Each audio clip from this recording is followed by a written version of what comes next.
Go through the process of understanding your current capacity and what percent are you truly utilizing.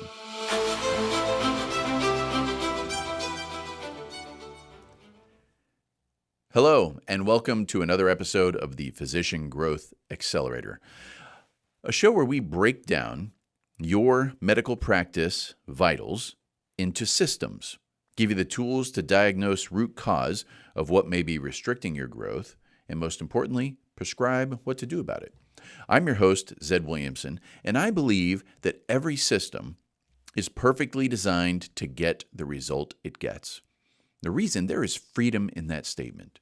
If you are experiencing a business outcome that you don't want, and you use that statement, you realize that you can own the outcome. And that gives you the freedom to do something about it. Because all it's telling you is that we need to identify what it is within the system we need to tweak it, and now we are in control of the outcome we want to create. So, something that comes up a lot when we are talking with practices about growth, about taking it to the next level, is sometimes you get this scenario where a practice is witnessing something that another practice is doing. And they're saying, hey, look over there. That guy over there is, he's adding locations. I want to add locations. It comes up because we can talk ourselves into believing this concept of if you build it, they will come. And so when we think about, well, I want to grow, and I feel like we're maybe at capacity, so let's get new locations, and then that'll be something that people come to, because if you build it, they will come. The challenge is, in business, it's when you build it, no one cares. That's an important belief you want to wrap your head around. And what's interesting is you can start thinking as a business owner of all these amazing things about growing. And first of all, don't hear me wrong and say that we should never add locations. That is not the case. What I'm going to walk you through is a way to understand your own behavior, your own perspective, and to create checkpoints for you to determine what is the absolute best decision for you to achieve the growth that you want. So we're going to think about that outcome and then help you build the process to get there, as opposed to just saying, let's open a new location. So when you start getting excited and you start thinking about, oh, you know what, this part of town doesn't have any competition. It's an underserved area. If we open there, then I could go over there on Tuesdays at this time. And you start talking in this way that's exciting. And your brain is going to keep finding reasons to justify it. That's confirmation bias. And there's actually some pretty fascinating research on this. There's Daniel Kahneman. He is a professor of psychology who won the Nobel Prize for Economics because of all the research he did on decision-making and behavior. And one of his books, called Thinking Fast and Slow, he talks about System 1 and System 2 of the brain.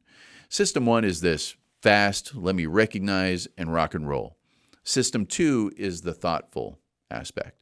So for instance, if I were to change the tone of my voice and start talking in a way, your System 1 is jumping all over that and making decisions based on what it experienced.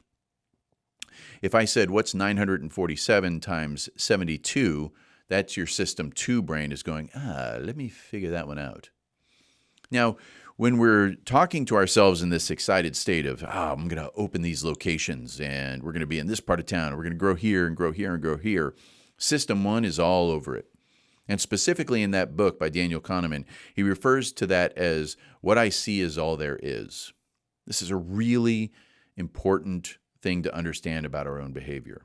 What I see is all there is. So what happens is you start going down this path, and your System 1 is taking over, and System 2 is just getting on for the ride. And what you see is success, what you see is opportunity, and that's all there is because of how our brain is wired. Now, in reality, that doesn't mean that that's the best way to grow. And that doesn't mean that it's a perfect way to achieve success. But here's the other challenge. Once you go down that process, down that path, I should say, and you start investing, maybe you rent a location. Guess what bias jumps in there? Sunk cost fallacy. because now it could be going the wrong direction. All the measurement is telling you, stop. We got to stop throwing the towel.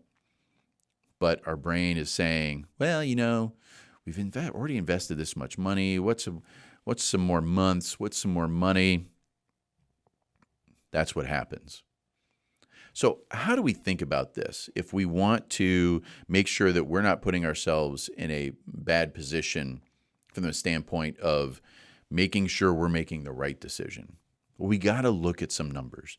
And sometimes people don't like numbers, but it is what it is. It is the measurement that you have to go through. It's kind of like before you perform a treatment on a patient, there are specific diagnostics that you have to get. Maybe it's a CT scan. Maybe it's blood work. You can't move forward with certain treatments without getting that information. That's how you have to think about the idea of adding locations to your practice. You have to get this information. So what kind of information am I talking about? Number one, capacity. This is more complicated than it sounds like.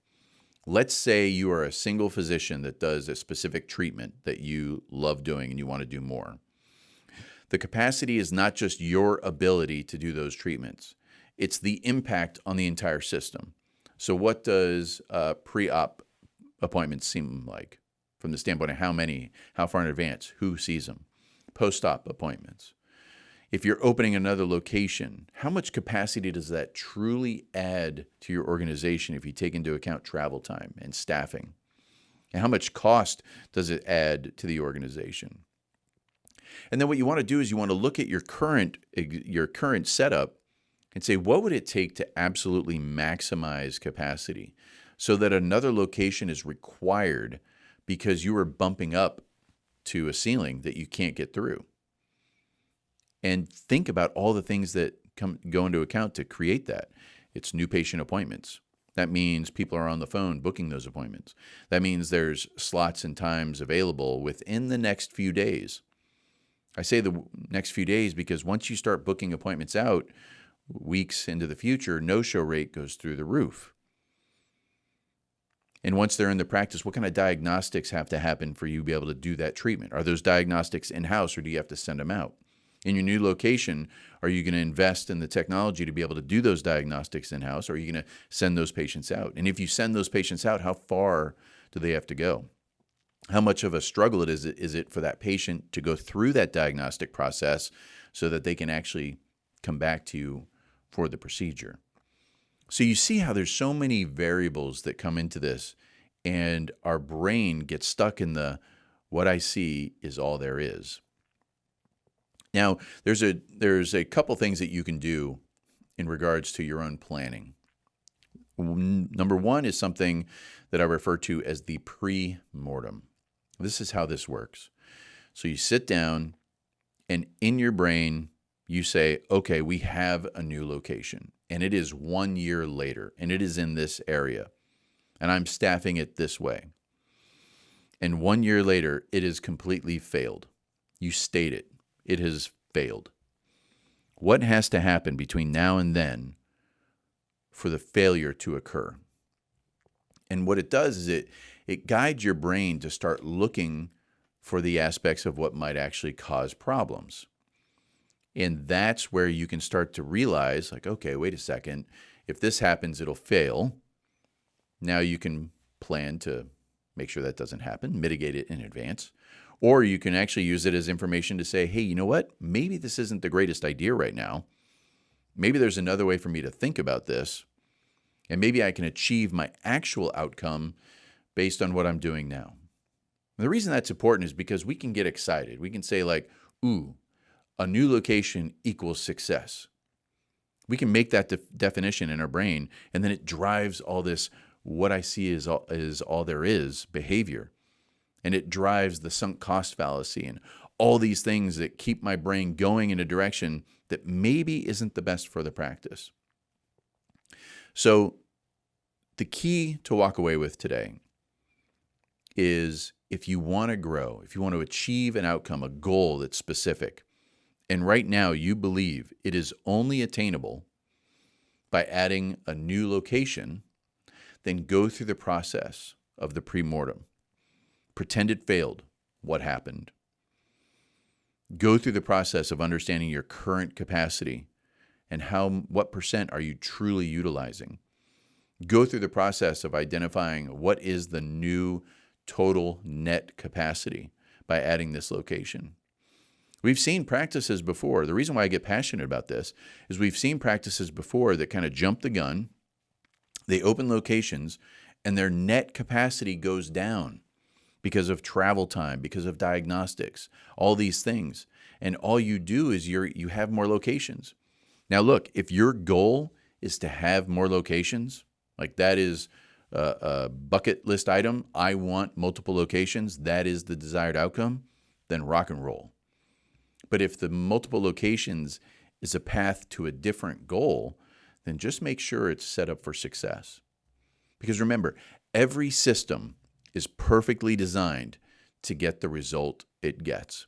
And if you ever want to check on your system or your medical practice vitals, go to physiciangrowthaccelerator.com and click on vitals.